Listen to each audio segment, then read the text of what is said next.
Good afternoon and thank you. My name is Erin Finter. I'm 24 years old and going into my second year here at Rowan College of Burlington County in their paralegal program. First, I would like to thank Governor Murphy, Secretary Smith-Ellis, David Socolow from HESA, and everyone else who is joining us here today for this event.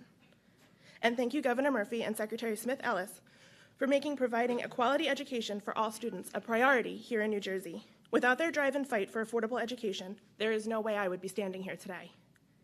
It is because of the Community College Opportunity Grant for Spring 2019 that I am able to continue to attend Rowan College at Burlington County as a full-time student for the fall. When I was a teenager, I started my college journey here as a dually enrolled high school and college student. After high school, college affordability became a real struggle. I did not qualify for financial aid and was faced with going into substantial debt to afford college.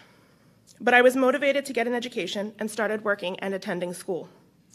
Now, thanks to this grant, I am able to focus on academics, and I am on track to finish my degree by next year. Without the constant fear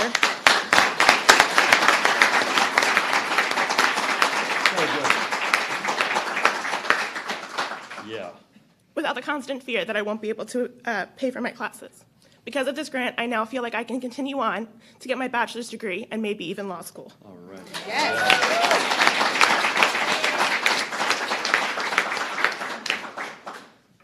Finally, I want to thank Rowan College of Burlington County for providing me with the foundation that I need to achieve my dreams. When I decided to pursue my paralegal degree, I knew that I wanted to make sure the program was recognized by the American Bar Association. Our CPC program was the perfect fit, and just a short drive from my home in Medford. Without further ado, it is my honor to introduce Governor Murphy, a true champion for New Jersey students. That was awesome. Yeah. That was incredible. Wow, Erin, so impressive. Thank you. So impressive. If you should become a lawyer, there's plenty of work for you in New Jersey, by the way. Just wanted to get that off my chest.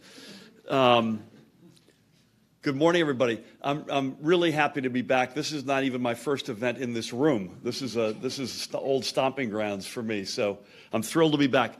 Now, you'd think it was January. Before I have some short remarks on why we're here today, I have to talk about the weather, so forgive me. And we're not brining any roads today, by the way. We are expecting, all seriousness, some potentially damaging weather today. The forecast suggests that parts of the state may be in for dangerous thunderstorms this afternoon that could come with heavy rains and hail and winds of up to 60 miles per hour. All of this could make travel hazardous throughout the afternoon and lead to downed lines, potentially down lines, and power outages, and down trees, and potential property damage. So we want everybody to be safe. As you are out today, whether running errands or preparing for your trip home from work, please stay alert to fast-changing conditions, especially if you get caught driving in a downpour. Be on the lookout, obviously, for any hazards, obey any traffic barriers, and don't try to drive through flooded streets. If you do come on a flooded street, please turn around and don't drown. With any luck, these potential storms will pass. There's drier weather in the forecast for tonight and better weather heading into the long Memorial Day weekend. So please, everyone, take note. So I got that off my chest. Good afternoon, everybody. Thank you again. Let's hear it for Erin. What an awesome job. Thank you for both sharing your story with us, which is incredibly compelling, and for your kind introduction. And frankly, it is students like you who inspire us and the opportunities opening up for you that drive us to create policies that will help you achieve your dreams. So God bless you. We are looking forward to all that you will accomplish in the future. It is a pleasure, again, to be back on campus with you all today. I can tell finals, the president and I were speaking, finals are over, commencement has happened because there is no tension in the air today, which is palpable. Correct. In fact, there were no bodies in the air either. Our Secretary of Higher Education, Dr. Zakiya Smith-Ellis, is with us. Dr. Smith-Ellis. And importantly, her mom is with us. So, Mom, great to have you here. And we put our money where our mouth is, literally, but also our energies and presence where our mouth is. This isn't even the first county college that Zakiya has been hanging with today, right? In fact, she just delivered the commencement address at Bergen County College. So welcome from that. We'll be hearing from her shortly, but I want to especially thank her for her vision, leadership, and commitment to New Jersey's students. I also must acknowledge to her left David Sokolow, the Executive Director of the New Jersey Higher Education Student Assistance Authority. David? I don't know about you, but the name of that organization rolls right off my tongue. He has been a tremendous partner, and David, it's great to have you in your position. And to my right, a dear friend and a great elected leader in this county, Burlington County Freeholder Director, Tom Pullian is in the house. Tom, great to have you. So I have to thank, most importantly, our host for today. I want to thank Rowan College at Burlington County President Dr. Michael Siassi is in the house. Michael, thank you very much. Thank you again for hosting us, and for me, not for the first time. I love coming here. We've also got sort of a murderer's row here in addition to Zakiya's mom in the front row. We got, in addition to Michael, we got Union County College. Please stand up and take a bow. President Dr. Margaret McMenamin is in the house. And as you say president here, and about a half dozen folks turn around, but as the president knows, we actually kicked off the Community College Opportunity Grant at Union County College. So great to have you. Dr. Michael Gorman, president of Salem County College, is in the house with us. Dr. Anthony Monroe, president of Essex County College, is in the house with us. Dr. Qianping Wang is with us, president of Mercer County Community College. And Dr. Aaron Fitchner, president of the New Jersey Council of County Colleges. So first, to our host, President Dr. Siassi, I'd like to congratulate Rowan College at Burlington County on reaching its 50th anniversary this year. RCBC has long been one of the most forward-thinking schools in our state, and it's a tremendous example of how community colleges develop close relationships with students, identify their needs, and evolve to best serve them. And it's important for me also to note, and I have his card that has just been signed personally by him, that Barry, the Baron himself, is in the back. Barry, great to see you, man. I carry your signed card wherever I go in life, so I got you, buddy. Thank you. You got my back and I got yours. I'm extremely proud of the partnership that our administration has forged with our community colleges in this work, whether it's here at RCBC, in Salem County, Union, Mercer, Essex, wherever it may be. There is perhaps no better example of this partnership than in our community college opportunity grants, which are allowing qualified students to attend community college tuition-free. In addition to Aaron, we are joined by other grant recipients from a number of counties. Would they mind standing up and taking a bow? Anybody else here in the house? Debbie Jones, I know, is here. Yay. Sir, let's go. In the back. Congratulations. Congratulations. Their stories are just as special as Aaron's, and they are to be similarly applauded. And I ask you all to have them in your prayers and to have all of their backs as we go forward. The Community College Opportunity Grant Program, which is another program that does not necessarily roll off your tongue, was scaled up this month, actually, from our initial pilot phase of 13 colleges to cover eligible students now at all 19 county colleges for the current semester. And we're incredibly proud of that. And RCBC is one of those expansion schools. And you may ask, to preempt a question, why? And the fact of the matter is, and this is an important point, this is a last dollar aid program. So the students, among other requirements, including getting good grades and staying in school half-time and things of that nature, they have to prove that they have exhausted all other sources of financial aid, including federal sources, Pell Grants. And it turns out we've got about the same number of students, plus or minus, that we expected. But the good news is, and this is another beauty of this program, that there's discipline associated with it. It turns out those students were able to get assistance from other sources, particularly federal sources, which meant the last dollar piece per head was lower than we had projected, which then therefore allowed us to go from 13 colleges up to 19 colleges and not wait for the fall, but to hit it beginning in the spring. That to me is a big deal. So in our proposed budget now, not for this year, but for next year, we have proposed $58.5 million to cover not 13,000 students, but 18,000 students in all 19 county colleges for both semesters.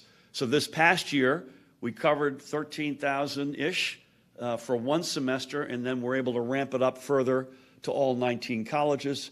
With our proposed budget, if we get that number, and this is a wildly popular program, so I have to say I'm optimistic, we'll get 18,000 students covered for a full year, and I believe this is true based on research that Zakiya and her team have done. The only wrinkle will be, other than it's a full year and there's more money, is that if you're coming straight out of high school, we're going to make you go full-time.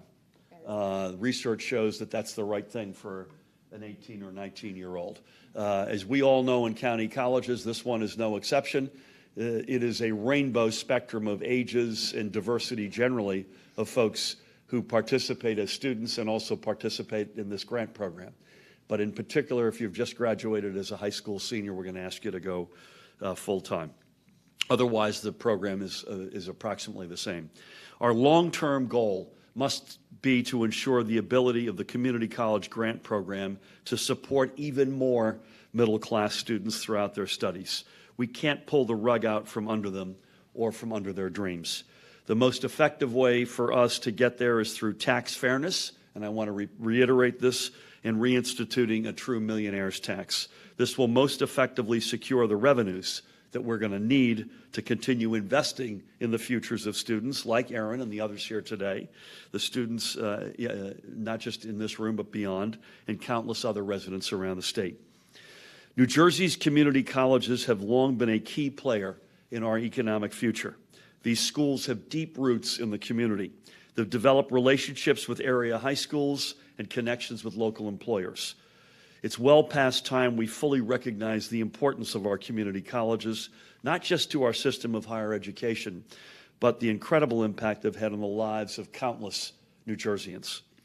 In addition to serving as an affordable pathway to a four-year degree, community colleges also play a critical role in building the skill set needed to meet the demands of a growing, diverse, and innovative economy. We know that not every job in the innovation economy is an R&D position that will require a PhD. More than half of the jobs we can create, in fact, will be so-called middle skills jobs. But roughly 1/3 of our workforce has the training for those positions. Community colleges will be where we turn these numbers in our favor and shrink that gap. For many students, however, the cost of tuition remains a barrier. I'm very proud that making a college education affordable and attainable to every New Jersey student willing to work hard is a priority, not just to me or Zakiya and David, but across our entire administration. We know that the greatness of the state comes not from those born into wealth, but rather those intrepid souls who dare to reach beyond themselves. The greatness of the state comes from families where each generation attains a little bit more than the last.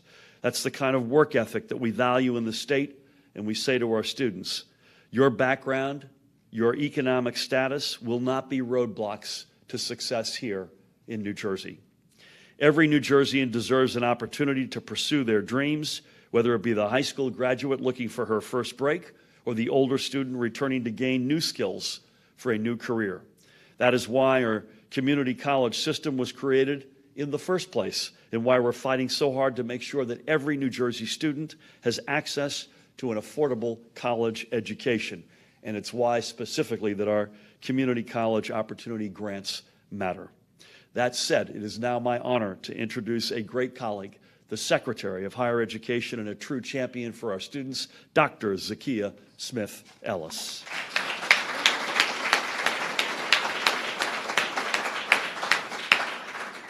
Thank you, Governor, and I want to thank you again to Aaron for sharing with us your story. I had a great morning today at Bergen County College where the valedictorian there was also a recipient of the Community College Opportunity Grant.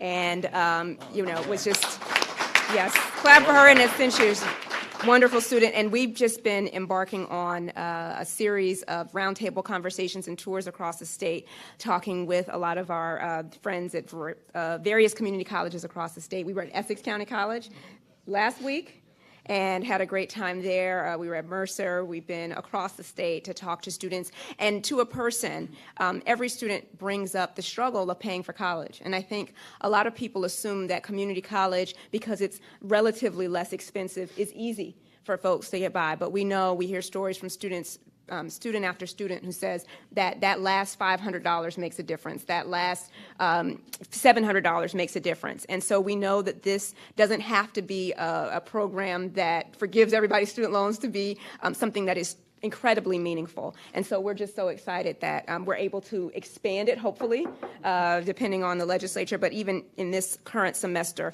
being able to expand it here at RCBC, where I have to shout out my cousin Isaac Wave is a student. Thank you for coming and wearing a suit. Get the whole darn family here. We got everybody here. I live in Medford, so we got to figure out, we're having a barbecue, come on down. So really, it's great to be here at RCBC. You all have been wonderful hosts. We're really glad that we are able to, in this semester, expand the grant program. We know that this is an important thing. Like I said, community colleges can be a financial barrier for many students, and if we're requiring people to have some kind of college degree in order for them to be successful and have a middle-class life, if employers are going to ask for that, if that is something that we're saying no longer is it okay to only have just a high school diploma, that you need to have something more, whether it's a certificate, not necessarily a bachelor's degree, but if you need to have something more, which is our economy is proving time and time again, then we need to step up and make the investment in students. This is literally one of the best investments we can make. It pays dividends. So I'm just proud to work for a governor who understands that and who has the vision to make sure that we are doing the right thing on behalf of students. I know that we're going to try to continue to expand this over time, and I'm just very much excited for the support that we have among our other college presidents and among our students who are doing the hard part. College, figuring out how to pay for college should not be hard. The hard part should be your classes and learning. That's where we want you to spend your time and energy. So when we hear students saying, I was sitting at home trying to figure out how to piece together this and that, it's like, I don't want you sitting at home figuring that out. I want you sitting at home studying and doing homework and reading and doing papers and figuring out your next invention. I don't want you sitting at home trying to figure out how you're going to piece together a college education. So we're trying to take that burden away so that they can spend their time on things that are more important. And I'm glad that we're doing that under your leadership, Governor. Thank you very much, Zakia. I'm thinking to myself, with 2 kids in college and a third going in the fall, they would see it as freeing up time to party more or something, but I'm not sure doctoral calculus will get the attention in lieu of the, but I couldn't agree more. You ought to be focused on the asset side of your life and not the liability side, right? Thank you for your leadership and for everything. We'll see you in Medford. Now my honor to bring up a very important leader in this whole drama, the HESA Executive Director, David Socolow. David, come on. Thank you, Governor. Thank you for your leadership. And, Governor, you're the only person up here who doesn't live in Burlington County. I'm a proud resident of Morristown, New Jersey. And so, it's a thrill to be here in my... I know Tom lives here. Well, I heard some weather reports. I don't think I should go back up to Trenton, right? Yeah. We are just thrilled with the leadership and the opportunity to make this program a reality. The Community College Opportunity Grant Program is working as we've designed it. It's an inclusive program. We designed it differently from other states. We learned from other states that have done the free, tuition-free community college idea.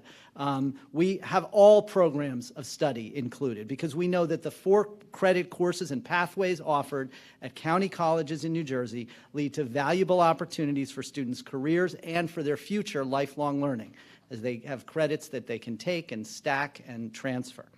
CCOG is designed to cover students at all stages of their lives and careers. As the governor said, both those dependent students recently out of high school and independent working adult students. They all face challenges paying for college, and Zaki and I heard those on the roundtables that we went to.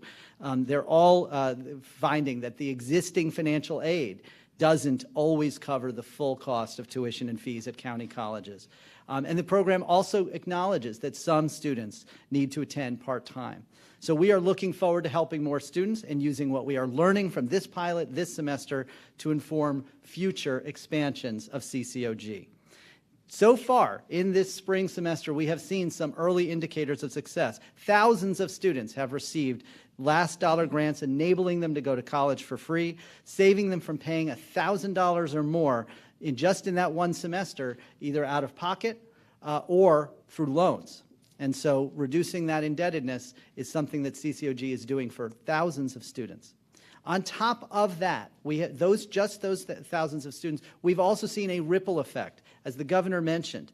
Increases in students receiving Pell and TAG this spring compared to the typical spring. There's usually a fall off between fall and spring. This semester we saw much less of one.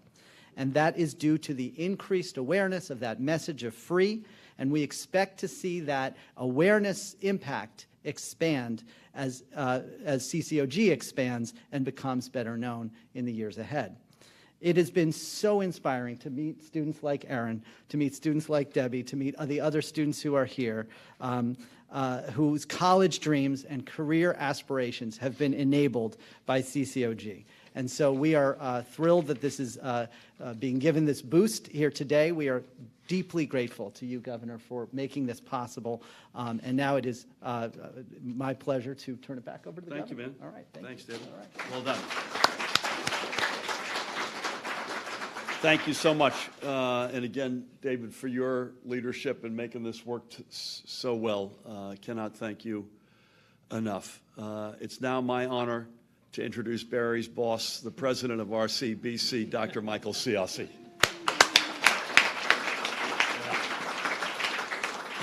Barry's boss, very alliterative, rolls right off the tongue. Thank you, Governor. And thank you, Erin, for being here on short notice and giving an awesome speech. So my friends up front, the other college presidents, will all agree when I say this. Everyone in this room is on the campus of the #1 community college in the entire state, Rowan College of Burlington County. No, I said in the state. And we are located in what we call, the name of this building is the Student Success Center, because this institution, like my colleagues, and all my colleagues, are committed to student success. I'm going to embarrass the governor a little bit. Actually not, because I think this is pretty impressive. In February of last year, you started your listening tour on getting the CCOG program off the ground. Here, I remember you fell out of your chair when you found out he was going to be here the next day. In this room. Right? In this room. And within a year, it was in place in 13 of the community colleges in this state. And as of this month, it's been expanded to all 19, which is pretty incredible when you think about something that was thought of and to the finish line. So our hope is that this is a program that continues to exist in the fall of 19, the spring of 20, and beyond, because we know the types of students that it's going to benefit, because, like I said up front, we are all committed to student success. This institution is already providing one of the most affordable pathways to a bachelor's degree through our 3+1 program, and the existence and continuation of the CCOG program will actually allow us to begin marketing the free +1 bachelor's degree program.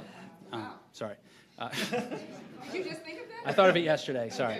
But it's good. It rolls right off the tongue, 3+1, free +1. But as the first generation college student myself and someone who is a recovering financial aid director, our commitment to affordability in this state and in this sector is huge. And I want to thank the three of you for your vision and your leadership. And fingers crossed that this is a program that will benefit students not only fiscal 20 but beyond. So thank you. Thanks, Michael. Thanks a lot. Thank you. There are no legislators here, so I don't want to put words in their mouth, but I have to say, and for all the noise out there on some things, there's an enormous overlap of agreement on a lot of the programs that we're pursuing, and let there be no doubt this is one of them. Up and down the state, folks see live and in color that this is changing people's lives, like Erin's and some of the other lives being changed out here. Last speaker, last but certainly not least, we're in Burlington County. So I've thought for 20-odd years, like one thing on Burlington County, it's the biggest geographic county, I think, in the state. It goes from sea to shining sea in our state. It's massive. But importantly, and I don't mean this politically, I mean this in a pure diversity and demographic sense, it might be the most rapidly changing demographic county rather, of any of the 21 counties in our state. It is exploding in its diversity, overwhelmingly with great pride. And look at this room that we're in today, and it's an incredible statement about the New Jersey story, which is writ larger, but in Burlington County, you're seeing an explosion of diversity, and we are, by many measures, becoming the most diverse state in America, and a lot of that is evidenced right in this county. And you need leadership, and I'm incredibly proud to call him a friend, a guy I worked with in his campaign, and he comes in there every day fighting Freeholder Director Tom Pullian.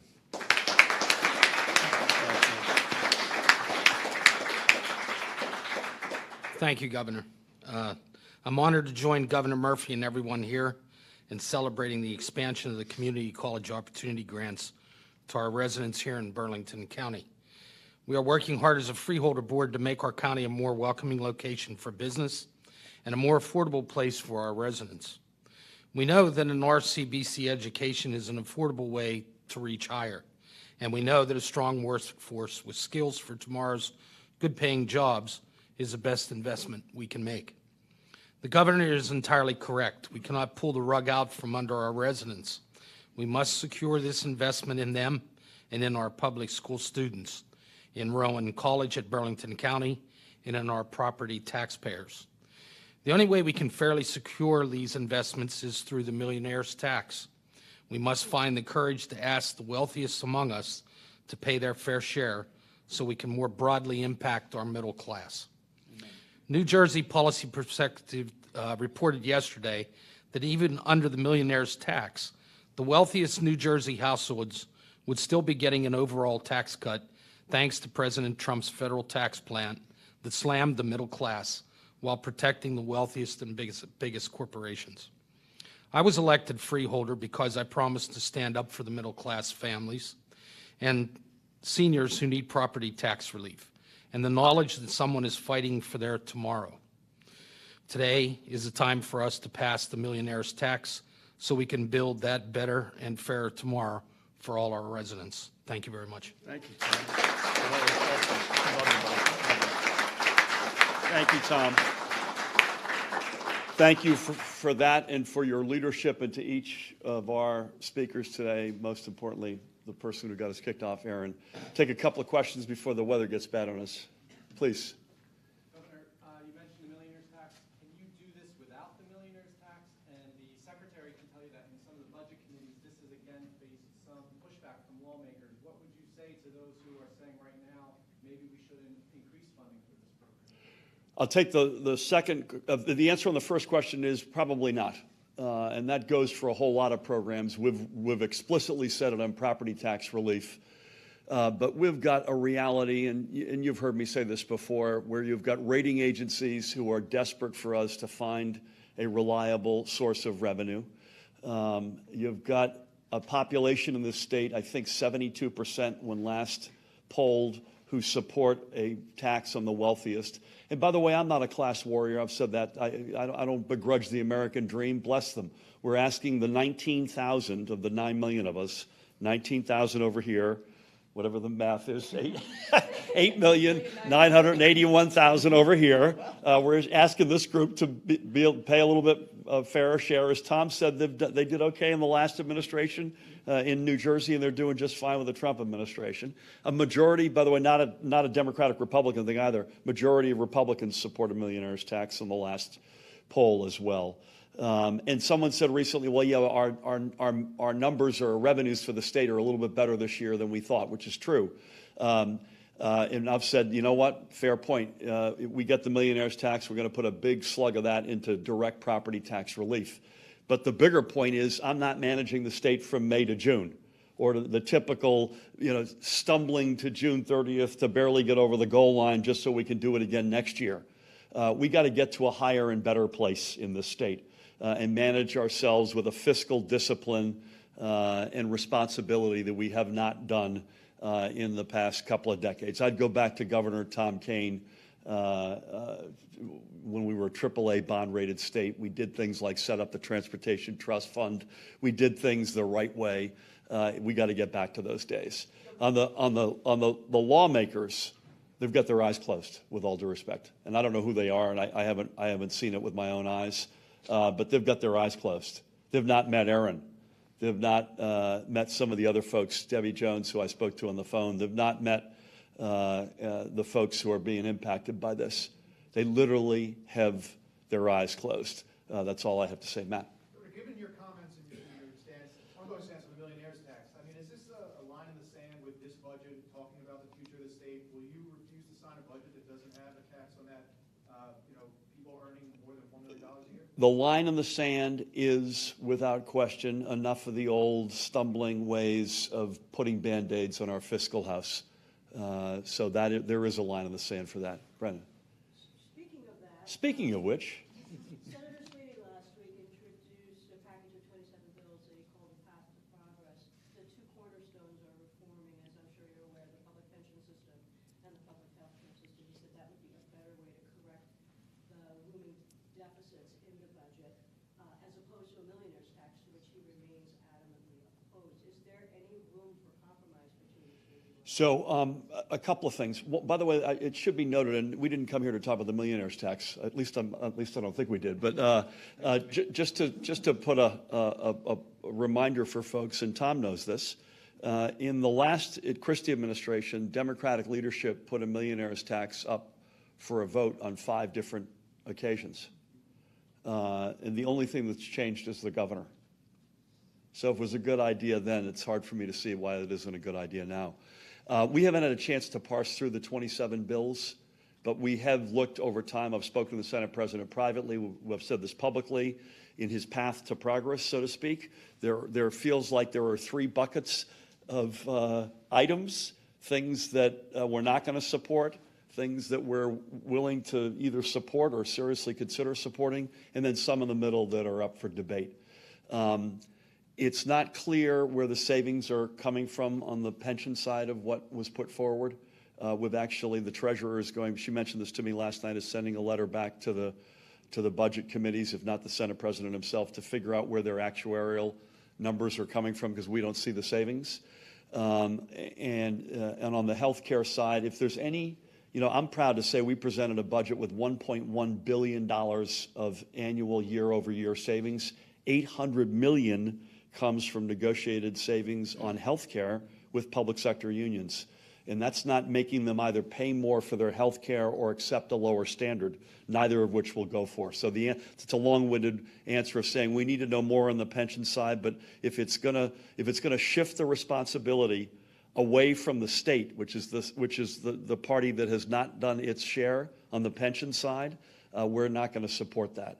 The state must regain its trust. And in addition to that, we don't see where the savings are from, even if I didn't believe that, and I do believe it. And on the health care side, if we're going to make folks either pay more or accept less, we're not going to sign up for that. Please. Governor, many people have come to the conclusion that you're behind-the-scenes conflict with George Norcross, and also Steve Sweeney is not coming out of the closet. He's suing you. There's a lot of antagonism, and people feel that this may be a major roadblock for you to get what you want to get done in this state. Do you agree with that assessment? And how do you look at this You won't be surprised that I see this through a different dimension. And let me just remind folks, I think it was the third day in office, so this is now about 16 months ago. I had been critical of tax incentives, and it wasn't that I was yay or nay on tax incentives. We need tax incentives. That's not up for debate. They need to be smart, they need to be forward-looking, and they certainly need to be transparent and regulated and monitored. The last administration was throwing money out to the tune, I think when we took over, $162,000 per job created. Massachusetts was putting them out at $22,000 per job created. And yet Massachusetts was cleaning our clock in the economy.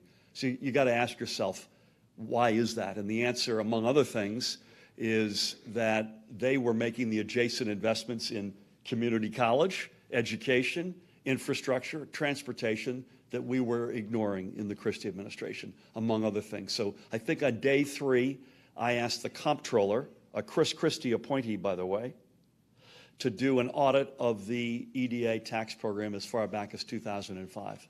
And that audit did a sample size, and they could not account for 20% of the jobs that were claimed to have created. So at that point, I'm the chief executive officer of the state. I'm responsible for every penny that taxpayers give us and that we then invest. I have zero choice at that point. In fact, I'm abrogating my responsibility. The criticism should have been overwhelmingly if I had not taken up the baton and established an independent task force. And I say independent, and I mean that. I met these folks once, interviewed them, hired them, gave them their marching orders, which was call balls and strikes. There's no geography that we're after. There's no company we're after. There's no individual after. So I can't speak for others. For me, what am I after? What's my end game? The truth. The truth. I want to find out where every penny went. And that's all it is about, period, full stop. Please. Piggybacking on that question and your comments, finding out where everything is going, do you feel like that's even possible? New Jersey is known as having a lot of backdoor. I think it's possible. I mean, there are. Is that realistic? I'm not sure of how many hundreds of companies there are that got incentives, but it's in the hundreds. It's not in the tens of thousands. And I don't have any choice. I mean, this is $11 billion. This is not a millionaire's tax, by the way, I think is 500 million-ish.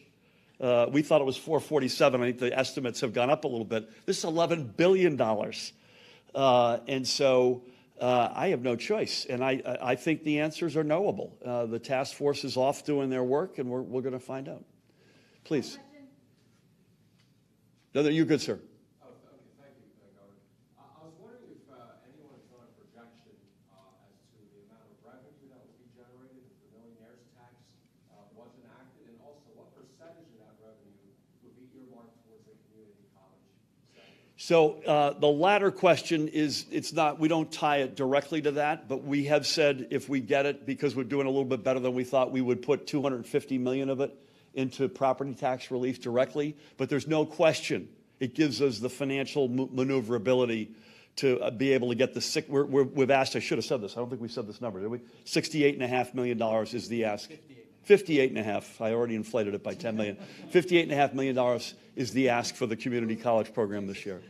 And so it without question gives you maneuverability. Our budget implied that the millionaire's tax was $447 million, and the estimates have now gone up to somewhat slightly over $500 million. Elise. With regards to the Gateway Tunnel, you may recall the proposal to extend the number 7 line into Secaucus. Boy, that's from the distant past. Yes, I do recall, yes. Port Authority is studying the feasibility of that again. We expect to study results in maybe a year or so. Is it worthwhile looking at the number 7 extension given where funding is not?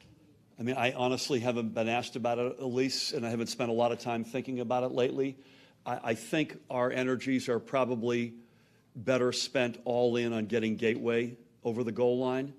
I have to say, I'm not sure I've said this publicly, but I will say it. I, at long last, had a very constructive conversation with Secretary Chao about 10 days ago.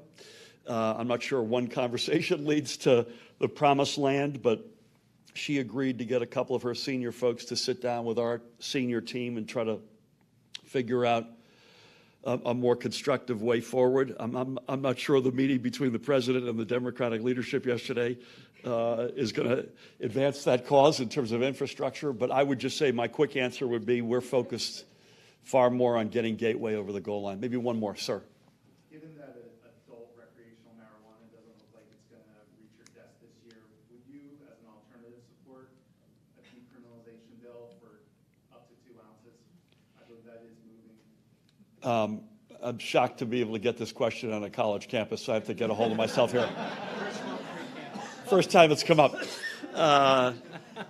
Let me just say one thing about something you didn't ask just for a second. I am incredibly proud of the fact from day one we have opened up what was a gummed up medical marijuana regime.